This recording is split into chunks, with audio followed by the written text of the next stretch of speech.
You'll often hear it said that we can't understand the present or the future without first understanding the past. That's quite a big problem because our understanding of the past is nowhere near as good as we like to think it is. All the things you're about to see are fantastic examples of the mysteries of the old world.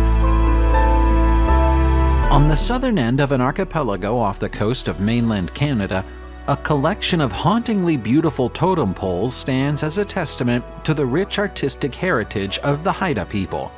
Known as Haida Gawai, or Land of the Haida, this area encompasses over 3,600 islands and boasts an oral history that dates back an impressive 7,000 years. The largest grouping of these Haida totems can be found in the ancient Haida village of Ninstance, guarded by 26 massive totem poles. These totems are also present in many of the old village sites, including Hot Spring Island, a popular spot for kayakers. The entire southern region of the archipelago where these totems are located has been designated as a UNESCO World Heritage Site.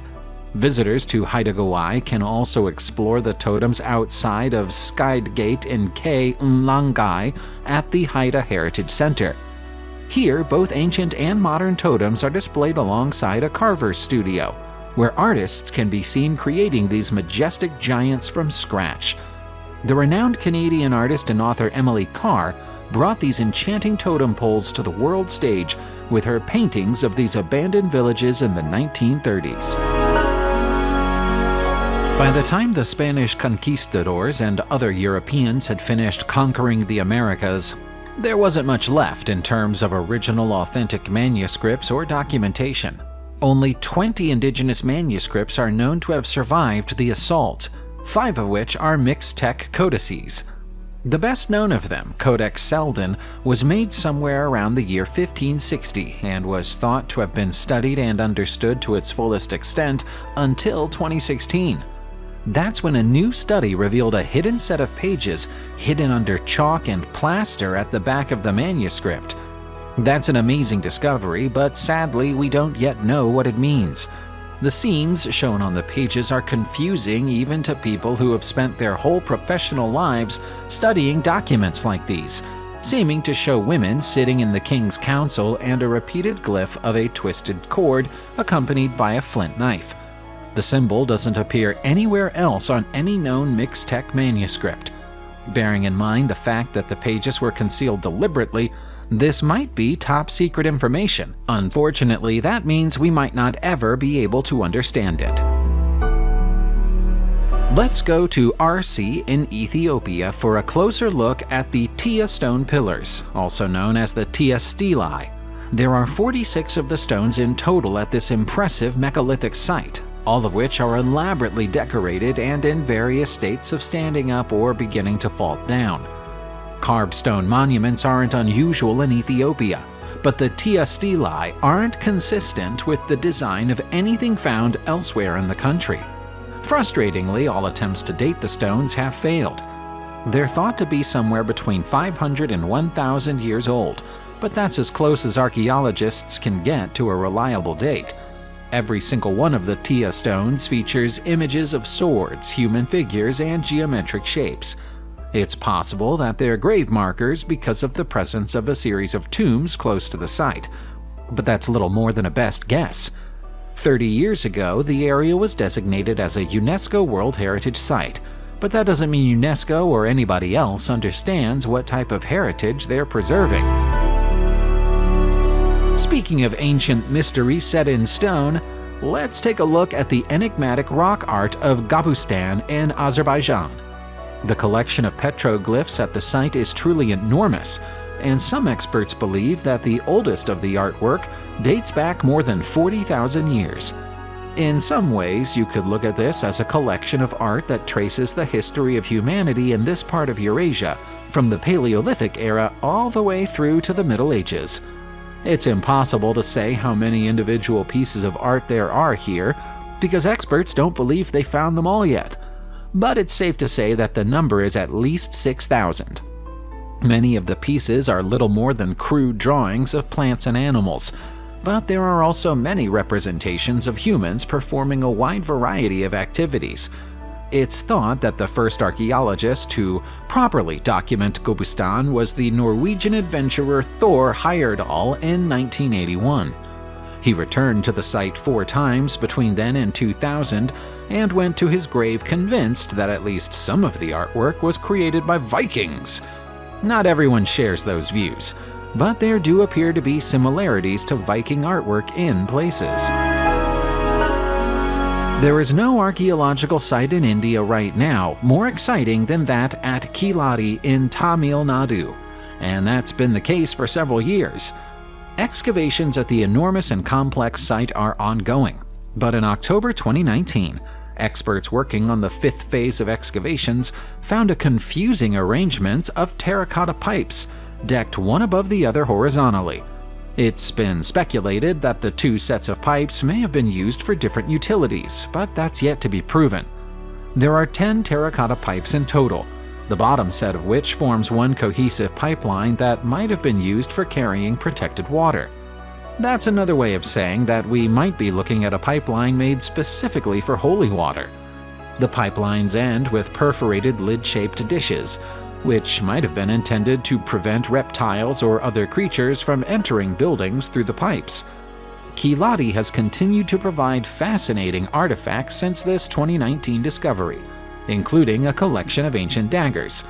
The site is believed to be around 2,600 years old and will continue to be excavated for at least another decade. Boab trees are native to Australia, which may partially explain why they've always been so important to the indigenous people of Australia. They exist in some of the roughest terrains on Earth, but they also feature some of the country's oldest surviving artworks. Carvings on boab trees in the Tamani Desert, which divides Western Australia from the Northern Territory, tell the folk story of the king brown snake known as Linka. The carvings are several hundred years old, have never been copied or recorded elsewhere, and are etched into trees that are dying. That makes the attempts now being made to preserve them all the more important. Boab trees are made of soft, fibrous wood. When they die, they simply collapse, and so the art will be lost. The stories told on these trees are the stories of the First Nation Australians, and they're stories that don't exist in any other format. If they're lost, so too will be an irreplaceable piece of Australian history. That sounds like a pretty compelling reason to make sure the work gets done quickly. A fascinating study published in the Journal of Archaeological Method and Theory has revealed evidence of the use of baby carriers 10,000 years ago at the Arma Virana site in Liguria, Italy. The research, led by Claudine Gravel-Miguel, Ph.D. from Arizona State University, and Jamie Hodgkins, Ph.D. from the University of Colorado, Denver, focused on the oldest documented burial of a female infant in Europe. The baby, nicknamed Neve and estimated to be 40 to 50 days old, was found with more than 70 small pierced shell beads and 4 large pierced shell pendants. These beads, showing heavy signs of use, were likely sewn onto a piece of leather or cloth used to wrap Neve for her burial. The extensive wear on the beads suggests they were handed down as heirlooms, having been used long before Neve's short life. This indicates a significant level of community effort in creating and reusing these ornaments over time. The researchers suggest that these beads and pendants likely adorned Neve's carrier, which was buried with her. Drawing on ethnographic observations of modern hunter-gatherer societies, the study proposes that Neve's community may have decorated her carrier with beads to protect her against evil. Dighton rock has been causing controversy in the United States of America for longer than the United States of America has been an independent nation. It was first written about by Reverend Cotton Mather in 1690. Who observed that no man alive knew when or how the multiple inscriptions on the coastal rock outcrop were made. In the centuries that have passed since then, the credit for this enigmatic work in Berkeley, Massachusetts, has been given to Native Americans, Portuguese visitors, lost tribes of Norsemen, and even the ancient Phoenicians. It's fair to say that nobody really knows the truth. Of the options on the table, the Portuguese explorer Miguel Corte Real might be the most likely candidate, although why he chose this particular style for the artwork is a mystery. Fringe theorists aren't satisfied with that explanation. Some of them even believe that the markings were made by Chinese sailors who reached Berkeley in the early 15th century. The debate about the rock might never end, but the artifact itself has been removed from its original location and taken to a museum for preservation. The monument known as Balanced Rock in North Salem, New York, USA is an incredible thing to look at. Nobody debates that fact. The debate here is whether the rock's unusual appearance is the result of nature or nurture, and it's a debate that's been going on for a very long time. The top boulder is so much bigger than the smaller stones beneath it that it looks like the whole thing should come crashing down in a high wind, and yet it doesn't. You might wonder how anything could have been left looking like this accidentally, but large stones are sometimes left on top of smaller ones by melting glaciers. Ask a local and they'll tell you that Druids created Balanced Rock roughly 1,000 years ago, but there were no Druids in America 1,000 years ago. Even if we ignore that fact, Balancing Rock is closer to 10,000 years old than 1,000 years old. Even the graffiti on the side of the monument is old. It's been there since the 18th century. Is this stunning sight a natural phenomenon or a 10,000-year-old work of art? In recent years, we've seen an increase in the number of people who believe that a race of giant humans occupied the Earth either before or at the same time as ancient humans. We've even seen the Smithsonian accused of hiding evidence of the existence of these giants. In this case, perhaps the conspiracy theorists have a point. How else could anyone explain the size of this footprint, which was found in the Paluxy River close to Glen Rose in Texas? The imprint is almost 2 feet long and is wider than any human foot we've ever seen. Scientists have made calculations based on the size of the footprint, and from those calculations, they've concluded that the person who made the imprint must have been almost 10 feet tall. That sounds like a giant to us. The experts haven't even tried to explain away this artifact. Instead, they try to tell us that it isn't a footprint at all, and the fact that it looks like a footprint is just a coincidence. That's extremely difficult to believe. Next, we have another controversial topic, the story of the Ica stones of Peru. These andesite stones are rounded, smooth stones upon which carvings have been engraved, some showing fish and plants. They're commonly found in tombs in Peru's Ica province, although why they were buried with the dead is unclear. A typical design for an Ica stone might be a diagram of a llama or a flower. During the 1960s, interest in the stones increased when a Peruvian physicist named Javier Cabrera Darquea showed the world his collection of Ica stones, some of which appeared to show astronauts and dinosaurs. Such knowledge would have been impossible for the people of the time, and so forgery was suspected. As it later transpired, a Peruvian farmer admitted to faking some of the stones that had been sold to Darquea, but not all of them. There are still many stones in Darquea's possession that didn't come from the farmer, some of which appear to show maps that would have been impossible to draw at the time without being able to see the land from above. It's tempting to write all of the Ica stones off as forgeries just because some of them were, but that's not how things work.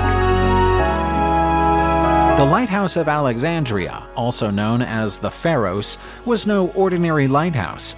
It was a marvel of ancient engineering that stood between 338 and 387 feet tall. Built by the Ptolemaic Kingdom between 284 and 246 BCE, it was one of the 7 wonders of the ancient world. Imagine a structure made up of 3 tapering tiers, a lower square section, a middle octagonal section, and a circular section at the top. Initially crowned with a statue of Poseidon or Zeus, it later sported an Islamic-style dome after sustaining damage. The lighthouse wasn't just a beacon for sailors, it became a cultural icon. The term Pharos has even become synonymous with lighthouse in many languages. But here's the sad part. The lighthouse met its demise due to a series of earthquakes between 956 and 1323. The last of its stones were repurposed to build the citadel of Quite Bay in 1480. Yet its legacy lives on. In 1994, French archaeologists discovered some of its remains on the sea floor, and there are plans to turn these submerged ruins into an underwater museum. It's not just a relic, it's a testament to human ingenuity that has left an indelible mark on history. Subscribe to the channel, turn on the notification bell, and enjoy watching new videos on my channel. Thanks for watching, and see you soon!